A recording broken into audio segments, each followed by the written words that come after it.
Hi friends, అందరికీ నమస్కారం. ఆంధ్రప్రదేశ్ వ్యాప్తంగా ఎన్టీఆర్ భరోసా పెన్షన్లకు సంబంధించి ఒక షాకింగ్ అప్డేట్ అయితే రావడం జరిగింది. రాష్ట్ర వ్యాప్తంగా 2.5 లక్షలకు పైగా పెన్షన్లను తొలగించబోతున్నట్లు, ఈ యొక్క 2.5 లక్షల మందికి సంబంధించి ఎవరు పెన్షన్ కార్డులు అయితే ఉన్నాయో వీటన్నిటికి సంబంధించి త్వరలోనే వారికి సంబంధించిన డాక్యుమెంట్ అనేది సమర్పించాలని, దీనికి సంబంధించిన వెరిఫికేషన్ చేయబోతున్నట్లు సమాచారం అయితే రావడం జరిగింది. ఎవరు 2.5 లక్షల పెన్షన్ తొలగించబోతున్నారో వీరితో పాటుగా కొత్త రిజిస్ట్రేషన్ చేసుకోవాలి అనుకున్న వారితో పాటు గత ప్రభుత్వ హయాంలో ఎవరైతే కొత్త పెన్షన్ కార్డుకి అప్లై అనేది చేసుకుని విచారణ అనేది అంటే వెరిఫికేషన్ పూర్తి అనేది అయి ఉందో వాటన్నిటికి సంబంధించి కూడా ఒక కీలక అప్డేట్ అయితే రావడం జరిగింది. ఈ వీడియోలో పూర్తిగా ఎన్టీఆర్ భరోసా పెన్షన్లకు సంబంధించిన పూర్తి సమాచారం నేను మీకైతే తెలియజేస్తాను.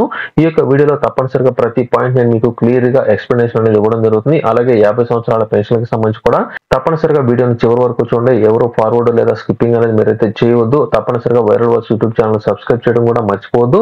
అలాగే చాలా మంది వీడియోలు అయితే చూస్తున్నారు కానీ ఎవరైతే లైక్ చేయట్లేదు, చాలా వరకు అయితే లైక్ చేయండి. తప్పనిసరిగా మీరు లైక్ చేయడం ద్వారా ఈ యొక్క వీడియో అందరికీ రీచ్ అనేది అవుతుంది. ఇకపోతే మనకు ఏపీ ప్రభుత్వం గతంలో తీసుకున్న నిర్ణయాల ప్రకారం కనుక చూసుకున్నట్లయితే అంటే ప్రస్తుత ప్రభుత్వం ఎటువంటి కొత్త నిర్ణయాలు అయితే తీసుకోలేదు. గత ప్రభుత్వ హయాంలో ఏదైతే రూల్స్ అనేది పెట్టారో ఆ యొక్క రూల్స్ కు అనుగుణంగా మాత్రమే ప్రస్తుతం ఈ యొక్క ప్రభుత్వం వెరిఫికేషన్ అయితే చేపట్టి ఎవరైతే అక్రమ మార్గంలో పెన్షన్ అనేది పొందుతున్నారో ఆ యొక్క పెన్షన్ అనేది పూర్తిగా తొలగించబోతున్నట్లయితే తెలియజేయడం జరిగింది. ఈ యొక్క వెరిఫికేషన్ లో భాగంగా తప్పనిసరిగా ప్రతి ఒక్క పెన్షన్దారునికి సంబంధించిన వెరిఫికేషన్ అయితే త్వరలో ప్రారంభించబోతున్నట్లు, తప్పనిసరిగా పెన్షన్దారులకు సంబంధించి చాలా మందికి ఆధార్ అనేది పడట్లేదని, వారికి సంబంధించిన ఫేస్ అనేది గుర్తుపట్టట్లేదని, ఓటీపీల ద్వారా చాలా మంది పెన్షన్ అనేది పొందుతున్నట్లయితే గుర్తించడం జరిగింది. అయితే తప్పనిసరిగా పెన్షన్దారుడికి సంబంధించిన వేలు ముద్ర అనేది పడని సమయంలో వారికి ఐరిస్ విధానం ద్వారా ఫోటో అనేది తీసి అప్లోడ్ అనేది అయితే చేయాల్సి ఉంటుంది. అయితే ఫోటో కూడా చాలా చోట్ల అప్లోడ్ అనేది చేయకుండా వారికి సంబంధించిన మొబైల్ నంబర్ కి వచ్చిన ఓటీపీ ద్వారా ఈ యొక్క పెన్షన్ అనేది శాంక్షన్ చేస్తున్నట్లు, అంటే ప్రస్తుతం వారు అందుబాటులో లేకపోయినా కూడా ఈ యొక్క పెన్షన్ అనేది వారికి అయితే అందజేస్తున్నట్లయితే గుర్తించడం జరిగింది. దీనితో పాటుగా చాలా మంది లబ్ధిదారులకు ఈ యొక్క ఐరిస్ విధానం ద్వారా కూడా పెన్షన్ అనేది పంపిణీ చేయకపోవడంలో చాలా వరకు అవకతవకలు జరిగినట్లు, కొంతమంది చనిపోయినా కూడా వారికి ఇంకా పెన్షన్ మంజూరు అనేది చేస్తున్నట్లయితే గుర్తించడం జరిగింది. వీరితో పాటుగా చాలా మంది ప్రభుత్వ ఉద్యోగులు ఉన్నా కూడా వారికి పెన్షన్ అనేది శాంక్షన్ అనేది చేసినట్లు, చాలా మంది వారి యొక్క ఆధార్ కార్డులో వయసు అనేది మార్చుకుని పెన్షన్ పొందుతున్నట్లు, అలాగే చాలా మంది వారికి వయసు అనేది లేకపోయినా ఆధార్ కార్డులో వారి యొక్క వయసు అనేది మార్చుకుని గత ప్రభుత్వ హయాంలో చాలా మంది పెన్షన్ పొందినట్లు, అలాగే కొంతమంది వికలాంగులు అనేది కాకపోయినా వికలాంగ సర్టిఫికేట్లు అనేది పొంది ఈ యొక్క పెన్షన్ పొందుతున్నట్లు, ఒంటరి మహిళలు కాకపోయినా అంటే గతంలో ఒంటరి మహిళ అనేది అయి ఉన్నప్పుడు పెన్షన్ కి అప్లై అనేది చేసుకుని ప్రస్తుతం పెళ్లి అనేది చేసుకుని పిల్లలు అందరూ కలిసి ఉన్నా కూడా ఒంటరి మహిళలు పెన్షన్ పొందుతున్నట్లయితే గుర్తించడం జరిగింది. గతంలో వితంతు కారణంగా పెన్షన్ అనేది పొంది ఉండి ప్రస్తుతం వేరొకరిని పెళ్లి అనేది చేసుకున్న చాలా మంది మహిళలు వితంతు పెన్షన్ ఇంకా పొందుతున్నట్లు, ఈ విధంగా అక్రమ మార్గంలో ఎవరైతే పెన్షన్ పొందుతున్నారో ఈ యొక్క పెన్షన్ మొత్తాన్ని అధికారికంగా అంటే గత ప్రభుత్వ హయాంలో ఉన్న రూల్స్ ఆధారంగా మాత్రమే ప్రస్తుతం వీరిని అయితే తొలగించబోతున్నట్లు, ప్రస్తుత ప్రభుత్వం ఎటువంటి కొత్త రూల్స్ అనేది పెట్టలేదని కూడా తెలియజేయడం జరిగింది. ఇందులో ముఖ్యంగా తప్పనిసరిగా ఆధార్ అప్డేట్ హిస్టరీ అనేది తప్పనిసరిగా ప్రతి ఒక్కరికైతే వెరిఫికేషన్ అయితే చేయడం జరుగుతుంది. ఈ ఆధార్ అప్డేట్ హిస్టరీ ఆధారంగా వారికి సంబంధించిన వయసు అనేది అయితే నిర్ధారించడం జరుగుతుంది. ఇందులో భాగంగా చాలా మందికి ఆధార్ లో మాకు వయసు అనేది కొంతమేర తప్పుగా ఉందని, చాలా మంది మాకు ఒక వయసు అనేది తెలియకుండా ఆధార్ కార్డు అనేది తీసుకునే సమయంలో ఏదో ఒక వయసు అనేది అందులో రిజిస్టర్ చేశారని గతంలో కూడా చాలా మందికి కంప్లైంట్ అనేది ఇవ్వడంతో గత ప్రభుత్వం ఏం చేసిందంటే వారికి ఓటర్ కార్డు కనుక ఉన్నట్లయితే ఆ యొక్క ఓటర్ కార్డులో ఉన్న వయసు ఆధారంగా కూడా పెన్షన్ అందజేయాలని గత ప్రభుత్వం అయితే నిర్ణయించడం జరిగింది. అంటే చాలా మందికి వారి యొక్క వయసు అనేది తెలియకపోవడంతో కొంతమేర వారికి ఎక్స్పెక్టేషన్ అనేది చేసి వయసు అనేది గతంలో ఆధార్ కార్డు రిజిస్ట్రేషన్ చేసే సమయంలో అయితే వేయడం జరిగింది. ప్రస్తుతం ప్రభుత్వ పథకాలకు సంబంధించి దాదాపుగా వయసు ఆధారంగా ఇస్తున్నారు కాబట్టి వారి యొక్క వయసు కోసం చాలా మంది వారి యొక్క వయసు అనేది మార్చుకోవడం జరిగింది. అయితే ఈ యొక్క వయసు అనేది మార్చుకున్న తర్వాత ప్రస్తుతం పెన్షన్ పొందే సమయంలో చాలా మందికి సంబంధించిన ఆధార్ అప్డేట్ హిస్టరీ అనేది సమర్పిస్తున్నారు కాబట్టి ఈ యొక్క ఆధార్ అప్డేట్ హిస్టరీలో వారికి ఇనెలిజిబిలిటీ అనేది అయితే రావడం జరుగుతుంది. అధిక మొత్తంలో ఇటువంటి కంప్లైంట్ అనేది రావడంతో గత ప్రభుత్వ హయాంలో తప్పనిసరిగా ఓటర్ కార్డును కూడా పరిశీలించి వారి యొక్క వయసు కనుక అదే విధంగా కనుక ఉన్నట్లయితే అంటే ప్రస్తుతం వారు మార్చుకున్న వయసు ఆధారంగా కానీ ఓటర్ కార్డులో కనుక వయసు కనుక ఉన్నట్లయితే అటువంటి వారందరికీ గతంలో పెన్షన్ అయితే శాంక్షన్ చేయడం జరిగింది. అయితే ప్రస్తుతం తాజాగా తీసుకోబోయే నిర్ణయాల ప్రకారం కనుక చూసుకున్నట్లయితే ప్రస్తుతం ఒక రేషన్ కార్డులో ఒకరికి మాత్రమే పెన్షన్ అందజేయాలని గత ప్రభుత్వం అయితే నిర్ణయించడం జరిగింది. ఇదే రూల్ ను ప్రస్తుత ప్రభుత్వం కూడా పాటిస్తుంది. ఒకవేళ రెండో పెన్షన్ కనుక మీరు పొందాలి అనుకున్నట్లయితే దివ్యాంగులు కనుక ఆ యొక్క ఇంట్లో కనుక ఉన్నట్లయితే అంటే ఆరోగ్యానికి సంబంధించిన పెన్షన్ కనుక ఉన్నట్లయితే అటువంటి వారందరికీ రెండో పెన్షన్ ఆ యొక్క ఇంట్లో రావడం జరుగుతుంది. ఉదాహరణకు ఒక ఇంట్లో వృద్ధాప్య పెన్షన్ కావచ్చు లేదా మత్స్యకార భరోసా భరోసా పెన్షన్ కావచ్చు, ఇతరత్ర పెన్షన్ ఏదైతే 60 సంవత్సరాల పైబడిన వారు పొందుతున్నారో వారితో పాటుగా అదే ఇంట్లో మరొక పెన్షన్ కనుక కావాలనుకున్నట్లయితే దివ్యాంగులు గానీ లేదా ఆరోగ్యానికి సంబంధించి అంటే ఆరోగ్యం బాగలేక ఏదైతే పెన్షన్ పొందుతున్నారో వారికి మాత్రమే రెండో పెన్షన్ అయితే శాంక్షన్ చేయడం జరుగుతుంది. ఒకే ఇంట్లో 2 వృద్ధాప్య పెన్షన్లు గానీ 2 వితంతు పెన్షన్లు ఇలా ఉన్నట్లయితే అటువంటి వారందరికీ దాదాపుగా ఈ యొక్క పెన్షన్ అయితే తొలగించడానికి అవకాశం అయితే ఉంది. ఇది ఒక అప్డేట్. ఇకపోతే చాలా మంది కొత్త పెన్షన్ ఎప్పుడు శాంక్షన్ చేస్తారని చాలా మంది అయితే అడుగుతున్నారు. దీనికి సంబంధించి తాజా అప్డేట్ అయితే వచ్చింది. ఈ నెల 15వ తేదీ తర్వాత నుంచి కొత్తగా పెన్షన్ అప్లై అనేది చేసుకోవడానికి ఆన్లైన్ లో అంటే గ్రామాలకి వార్డు సచివాలయాల ద్వారా రిజిస్ట్రేషన్ చేసుకోవడానికి అవకాశం కల్పించబోతున్నట్లు సమాచారం అయితే రావడం జరిగింది. దీనికి సంబంధించి త్వరలోనే ఆన్లైన్ లో న్యూ అప్లికేషన్ కి సంబంధించిన ఫామ్ అనేది అందుబాటులోకి రాబోతున్నట్లు వారికి సంబంధించిన ఆధార్ నంబర్ ద్వారా ఈ యొక్క కొత్త పెన్షన్లకు రిజిస్ట్రేషన్ చేసే అవకాశం అయితే ఉంది. ఇది ఒక అప్డేట్ అయితే గత ప్రభుత్వ హయాంలో చాలా మందికి సంబంధించిన కొత్త పెన్షన్లు అయితే శాంక్షన్ చేయడం జరిగింది. ఈ యొక్క కొత్త పెన్షన్ శాంక్షన్ అనేది చేసినా కూడా కొంతమందికి సంబంధించిన కార్డులు అనేది ప్రింటింగ్ స్ట్రైక్ అయితే రావడం జరిగింది. అంటే వారికి పూర్తి స్థాయిలో వెరిఫికేషన్ అనేది పూర్తి అనేది అయి ఉండి తర్వాత విడతలో ఏదైతే పెన్షన్ అనేది శాంక్షన్ అనేది చేస్తారో ఆ వెంటనే వారికి పెన్షన్ అయితే శాంక్షన్ అనేది కావడం జరిగింది. అంటే మనకు ప్రతి సంవత్సరం జూలై లేదా డిసెంబర్ నెలలో కొత్త పెన్షన్ కార్డులు కొత్త రేషన్ కార్డులు అనేది శాంక్షన్ అయితే గత ప్రభుత్వంలో చేయడం జరిగేది. అయితే మనకు ఈ యొక్క జూలై నెలకి సంబంధించి ముందుగా ఎలక్షన్ అనేది రావడంతో ప్రభుత్వం అనేది మారడం జరిగింది. కాబట్టి కొత్త నిర్ణయాల ప్రకారం లబ్ధిదారులకు సంబంధించి వెంటనే ఈ యొక్క కొత్త రేషన్ కార్డులు కొత్త పెన్షన్ కార్డులు అనేది శాంక్షన్ అనేది చేయరు. కాబట్టి ప్రస్తుతం ఏదైతే ఈ యొక్క వెరిఫికేషన్ భాగంగా ఏదైతే పూర్తయిన పెన్షన్ కార్డులు అనేది ఉన్నాయో వీటన్నిటికి సంబంధించి గతంలో దాదాపుగా వారికి కార్డులు అనేది శాంక్షన్ అనేది అయినట్లు ప్రస్తుత ప్రభుత్వం ఏదైతే ఎప్పుడైతే రిలీజ్ అనేది చేస్తారో ఆ వెంటనే ఈ యొక్క కార్డులు అనేది రిలీజ్ అనేది అయ్యేదానికి పూర్తి స్థాయిలో అన్ని ఏర్పాట్లు పూర్తి అనేది చేసినట్లయితే రావడం జరిగింది. వీరికి సంబంధించి గతంలో వెరిఫికేషన్ లో భాగంగా ఎవరికైతే కొత్తగా ఈ యొక్క పెన్షన్ కార్డుకి అప్లై అనేది చేసుకున్నారో వారికి సంబంధించిన వివరాలు అనేది గ్రామాల వారీగా వచ్చి లబ్ధిదారులకు సంబంధించిన అన్ని వివరాలు అనేది పూర్తి అనేది చేసిన తర్వాత వారికి అయితే అప్డేట్ అనేది చేయడం జరిగింది.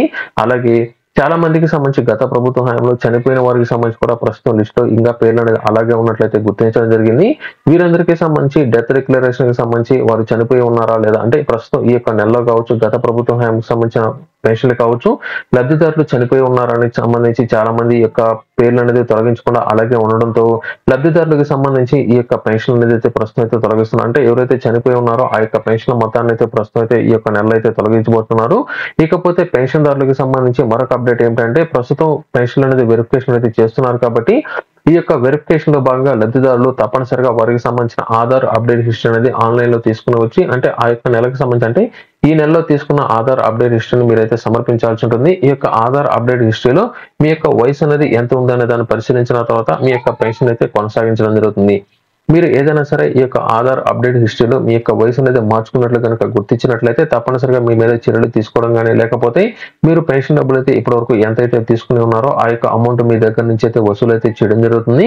ఇకపోతే మరొక అప్డేట్ ఏంటంటే ఈ యొక్క పెన్షన్ దారులకు సంబంధించి గత కొంతకాలంగా ఎవరైతే పెన్షన్ అనేది తీసుకోలేదో అటువంటి వారందరికీ సంబంధించి గతంలో చాలా మందికి హోల్డ్ లో పెట్టడం జరిగిందంటే ప్రస్తుతం వారు అందుబాటులో లేకపోయినా టెంపరీగా వేరొక ప్రాంతానికి వెళ్ళిపోయినా చనిపోయి ఉన్న ఇతర కారణాల వల్ల కొంతకాలంగా పెన్షన్ అనేది ఎవరైతే తీసుకోలేదో ఆ యొక్క పెన్షన్ కార్డులు అనేది ప్రస్తుతం హోల్డ్ లోకి అయితే రావడం జరిగింది. వీటన్నిటికి సంబంధించి తప్పనిసరిగా గత కొంతకాలంగా పెన్షన్ అనేది తీసుకోకుండా ఉండి ప్రస్తుతం పెన్షన్ అనేది మీరు పొందాలనుకున్నట్లయితే తప్పనిసరిగా మీరు గ్రామాలకి వార్డు సచివాలయాల దగ్గరికి వెళ్ళి మరొకసారి మీరు బయోమెట్రిక్ అనేది వేసి మీ యొక్క పెన్షన్ కార్డు అనేది యాక్టివేషన్ మీరైతే చేసుకోవాల్సి ఉంటుంది. ఈ యొక్క యాక్టివేషన్ చేసుకునే సమయంలో భాగంగా తప్పనిసరిగా మీకు సంబంధించి ఏదైతే ఆధార్ డాక్యుమెంట్ అనేది ఉన్నాయో వీటిని మరొకసారి సబ్మిట్ అనేది చేసినట్లయితే మీ యొక్క పెన్షన్ కార్డు యాక్టివేషన్ అనేది అవడం కానీ లేకపోతే మీరు బయోమెట్రిక్ అనేది వేసినట్లయితే మీ యొక్క ఫ్రీజ్ అనేది చేసిన పెన్షన్ కార్డు అనేది తిరిగి మళ్ళీ యాక్టివేషన్ లోకి అయితే రావడం జరుగుతుంది. అలాగే కొంతమందికి సంబంధించి ఏదైనా సరే వెరిఫికేషన్ లో భాగంగా మీకు ఏదైనా సరే డాక్యుమెంట్ అనేది ఇవ్వాలని కనుక వచ్చినట్లయితే మాత్రం అంటే రాంగ్ రూట్ లో మీరు పెన్షన్ అనేది పొందినట్లు మీకు సంబంధించి ఎలిజిబిలిటీ అనేది ఉన్నట్లు ప్రూవ్ చేసుకోవడానికి ఏదైనా సరే డాక్యుమెంట్ కనుక ఉన్నట్లయితే అటువంటి వారందరూ తప్పనిసరిగా మీకు సంబంధించిన డాక్యుమెంట్ అనేది తీసుకుని వచ్చినట్లయితే వెంటనే మీకు సంబంధించిన వెరిఫికేషన్ అయితే పూర్తి అనేది చేసి వచ్చే నెల నుంచి మీకు సంబంధించి ఈ యొక్క పెన్షన్ అనేది తీసుకుని రావడం జరుగుతుంది. ఇకపోతే ప్రస్తుత ప్రభుత్వం తొలగించబోయే దాదాపుగా 2.5 లక్షలకు పైగా పెన్షన్లకు సంబంధించి కనుక చూసుకున్నట్లయితే ఎవరైతే వితంతువులు అలాగే ఒంటరి మహిళలు ఉన్నారో ఈ యొక్క పెన్షన్లు దాదాపుగా ఉన్నట్లయితే గుర్తించడం జరిగింది. ఇందులో ఒంటరి మహిళలకు సంబంధించి ఒంటరి మహిళ పెన్షన్ అనేది పొందుతూ ప్రస్తుతం పెళ్లి అనేది చేసుకుని వేరొక కార్డులో కనుక ఉన్నట్లయితే అటువంటి వారికి ఈ యొక్క పెన్షన్ అయితే తొలగించడం జరుగుతుంది. అలాగే కొంతమంది విడో పెన్షన్లు కనుక చూసుకున్నట్లయితే భర్త అనేది చనిపోయిన తర్వాత ఆ యొక్క భర్తకి సంబంధించిన డెత్ సర్టిఫికేట్ అనేది అప్లోడ్ అనేది చేసి వారికి సంబంధించి ఈ యొక్క వితంతు పెన్షన్ అయితే పొందుతుండగా అటువంటి వారందరూ మరొక పెళ్లి కనుక చేసుకుని ఉండి ప్రస్తుతం వేరే కొత్త కనుక ఉన్నట్లయితే అటువంటి వారందరికీ ఈ యొక్క విడో పెన్షన్ అయితే తొలగించబోతున్నారు. అలాగే ప్రస్తుతం ఎవరైతే చనిపోయి ఉన్నారో వారందరికీ సంబంధించిన పెన్షన్లు కూడా ఈ నెల నుంచి పూర్తిగా తొలగించడం జరుగుతుంది. అలాగే ఆధార్ కార్డు ఆధారంగా ఏదైతే వెరిఫికేషన్ లో భాగంగా ఎవరికైతే పెన్షన్లు అయితే తొలగించాలో వాటన్నిటికీ సంబంధించి తప్పనిసరిగా వెరిఫికేషన్ ప్రాసెస్ అయితే ఉంటుంది. ఇకపోతే ప్రస్తుత ప్రభుత్వం తీసుకుపోయే నిర్ణయాల ప్రకారం త్వరలోనే కొత్త పెన్షన్ కార్డులు అయితే శాంక్షన్ చేయబోతున్నారు కాబట్టి ఈ యొక్క కొత్త పెన్షన్ కార్డులకు సంబంధించి పాత కార్డులు మొత్తాన్ని వెరిఫికేషన్ అయితే దాదాపు అయితే చేయడం జరుగుతుంది. దీనితో పాటుగా కొత్తగా రిజిస్ట్రేషన్ కూడా ఈ నెల 15వ తేదీ తర్వాత ప్రారంభం కాబోతున్నాయి కాబట్టి తప్పనిసరిగా లబ్ధిదారులు అందరికి సంబంధించి మీరు గ్రామాలకే వార్డు సచివాలయాల ద్వారా రిజిస్ట్రేషన్ చేసుకునే అవకాశాన్ని అయితే కల్పించబోతున్నారు. ఇకపోతే పెన్షన్లకు సంబంధించి ముఖ్యంగా ఎవరైతే వికలాంగుల పెన్షన్ కోసం ఎదురు చూస్తున్నారో అటువంటి వారందరికీ సంబంధించి రాష్ట్ర వ్యాప్తంగా సదరం స్లాట్లు అయితే ఓపెన్ కావడం జరిగింది. ఈ యొక్క సదరం సర్టిఫికెట్లు మీరు అప్లై అనేది చేసుకున్నట్లయితే వికలాంగుల పెన్షన్ మీరైతే పొందవచ్చు. ఈ యొక్క వికలాంగుల పెన్షన్ పొందిన వారందరికీ సంబంధించి త్వరలోనే సదరం సర్టిఫికెట్లు అయితే జారీ చేస్తారు కాబట్టి మీరు ముందుగా స్లాట్ అనేది అయితే బుక్ చేసుకోవాల్సి ఉంటుంది. దీనికోసం మీ సేవా సెంటర్ల ద్వారా కానీ లేకపోతే గ్రామాలకి వార్డు సచివాలయాల ద్వారా మీరు అప్లై అనేది చేసుకున్నట్లయితే మీకు ఏదైతే హాస్పిటల్ దగ్గరలో ఉన్నాయో అక్కడికి మీరు రెఫర్ అయితే చేయడం జరుగుతుంది. అక్కడికి వెళ్ళి మీరు వైద్య పరీక్షలు అనేది చేసుకున్న తర్వాత మీకు అంగవైకల్యం ఎంత మేర ఉంది అనే దానికి సంబంధించి వారు సర్టిఫికేట్ ఇస్తారు. ఈ యొక్క సర్టిఫికేట్ ఆధారంగా మీకు వికలాంగ పెన్షన్ అయితే శాంక్షన్ చేయడం జరుగుతుంది. ఇకపోతే 50 సంవత్సరాలకి పెన్షన్ చాలా మంది అయితే అడుగుతున్నారు. 50 సంవత్సరాల పెన్షన్ కి సంబంధించి దాదాపుగా ఎవరికైతే ఒక కుటుంబంలో ఒకరికే ఈ యొక్క పెన్షన్ ఇవ్వాలని అయితే నిర్ణయించారు కాబట్టి ఒక కుటుంబంలో ఒకరికే పెన్షన్ కనుక వస్తున్నట్లయితే ఒక కుటుంబంలో ఆల్రెడీ వృద్ధాప్య పెన్షన్ కావచ్చు లేదా చేనేత పెన్షన్ కావచ్చు వితంతు పెన్షన్ కావచ్చు ఒంటరి మహిళల పెన్షన్ కావచ్చు ఇతరత్ర పెన్షన్ ఎవరైతే పొందుతున్నారో అంటే 60 సంవత్సరాలు పైబడిన వారికి సంబంధించి నార్మల్ పెన్షన్ ఎవరైతే పొందుతున్నారో అటువంటి వారందరికీ సంబంధించి ఒక కుటుంబంలో ఒకరికి మాత్రమే అంటే ఒక రేషన్ కార్డులో ఒకరికి మాత్రమే పెన్షన్ అయితే రావడం జరుగుతుంది. గత ప్రభుత్వ హయాంలో తీసుకున్న నిర్ణయాల ప్రకారం అంటే గత ప్రభుత్వ హయాంలో తీసుకున్న అర్హతల ఆధారంగా వేరొకరికి ఈ యొక్క పెన్షన్ అంటే ఒక కుటుంబంలో రెండో పెన్షన్ అనేది రావాలంటే తప్పనిసరిగా ఆ యొక్క కుటుంబంలో ఏదైనా సరే వ్యాధిగ్రస్తులు కనుక ఉన్నట్లయితే అంటే పెరాలసిస్ పేషెంట్లు కావచ్చు లేదా డయాలసిస్ పేషెంట్లు కావచ్చు ఇతరత్ర ఆపరేషన్ అనేది చేసుకునే పెన్షన్ పొందుతున్న వారితో పాటు ఏదైనా సరే వికలాంగుల పెన్షన్ కనుక ఉన్నట్లయితే వారికి మాత్రమే రెండో పెన్షన్ అయితే శాంక్షన్ చేయడం జరుగుతుంది. ఒకే ఇంట్లో సేమ్ కేటగిరీకి సంబంధించిన పెన్షన్ అనేది రెండో వ్యక్తికి అయితే రాదు. ఒకవేళ మీ యొక్క ఇంట్లో ఇప్పటి వరకు ఎటువంటి పెన్షన్ అనేది పొందకపోయినట్లయితే అటువంటి వారందరికీ సంబంధించి 50 సంవత్సరాలకే పెన్షన్ త్వరలోనే అప్లై అనేది చేసుకునే దానికి కూడా వెసులుబాటు అయితే కల్పించబోతున్నారు. త్వరలోనే దీనికి సంబంధించిన మార్గదర్శకాలు అయితే జారీ చేస్తారు కాబట్టి అన్ని రకాల డాక్యుమెంట్లు మీరైతే దగ్గర పెట్టుకోండి. త్వరలోనే ఈ యొక్క పెన్షన్ కి సంబంధించి మరొక కీలక అప్డేట్ గురించి నేను మీకైతే తెలియజేస్తాను. తప్పనిసరిగా మనందరికీ సంబంధించి ఏదైతే పెన్షన్ ఉన్నాయో ఈ యొక్క పెన్షన్ కి సంబంధించి తప్పనిసరిగా వెరిఫికేషన్ అయితే ఉంటుంది. ఈ యొక్క వెరిఫికేషన్ మీకు ఎలిజిబిలిటీ కనుక ఉన్నట్లయితే మీకు పెన్షన్ అనేది ఆగస్టు 1వ తేదీ నుంచి యథావిధిగా అయితే మీకైతే అందజేస్తారు. తప్పనిసరిగా గత ప్రభుత్వ హయాంలో ఎవరైతే అప్లై అనేది చేసుకున్న పెన్షన్ ఉన్నాయో ఈ యొక్క పెన్షన్ అన్నిటికి సంబంధించి దాదాపుగా శాంక్షన్ అనేది అయినట్లు ఒక సమాచారం రాగా ఒకవేళ ఈ యొక్క పెన్షన్ కూడా వెరిఫికేషన్ చేయవలసి వచ్చినట్లయితే మాత్రం తప్పనిసరిగా మీరు మరొకసారి ఈ యొక్క డాక్యుమెంట్ ద్వారా మీరైతే వెరిఫికేషన్ అయితే చేయించుకోవాల్సి ఉంటుంది. వీరితో పాటుగా వికలాంగులు కావచ్చు లేదా ఇతరత్ర పెన్షన్ల కోసం ఎవరైతే అప్లై అనేది చేసుకోవాలనుకున్నారో అంటే వితంతు పెన్షన్ కావచ్చు ఒంటరి మహిళల పెన్షన్ కావచ్చు వీటన్నిటికీ సంబంధించి ఈ నెల 15వ తేదీ తర్వాత రిజిస్ట్రేషన్ ప్రారంభించే అవకాశం ఉంది కాబట్టి అన్ని రకాల డాక్యుమెంట్లతో మీరు రెడీగా ఉండండి. ఇకపోతే మనకు 50 సంవత్సరాలకే పెన్షన్ అందజేస్తామని చంద్రబాబు నాయుడు గారు ఇప్పటికే ఒక అప్డేట్ అయితే విడుదల చేయగా ఈ యొక్క 50 సంవత్సరాల పెన్షన్ కి సంబంధించిన అర్హతలు అనేది ఉండేదానికి అవకాశం ఉంది. అంటే మనకు ఇప్పటి వరకు 60 సంవత్సరాల పెన్షన్ కి సంబంధించి కేవలం వారి యొక్క ఇంట్లో ఎంతమంది పెన్షన్ పొందుతున్నారో అలాగే వారికి సంబంధించిన అర్హతలో ఇంట్లో ఎంతమంది పెన్షన్ పొందుతున్నారో అలాగే వారికి సంబంధించిన 300 యూనిట్ల విద్యుత్ అనేది వాడుతున్నారా లేకపోతే వారికి పొలం అనేది ఎంత ఉంది వీటితో పాటుగా వారికి 60 సంవత్సరాలు ఉన్నాయా లేదా అనేది ఒకే ఒక కండిషన్ తో వారికి యొక్క పెన్షన్ అయితే జారీ చేయడం జరిగేది.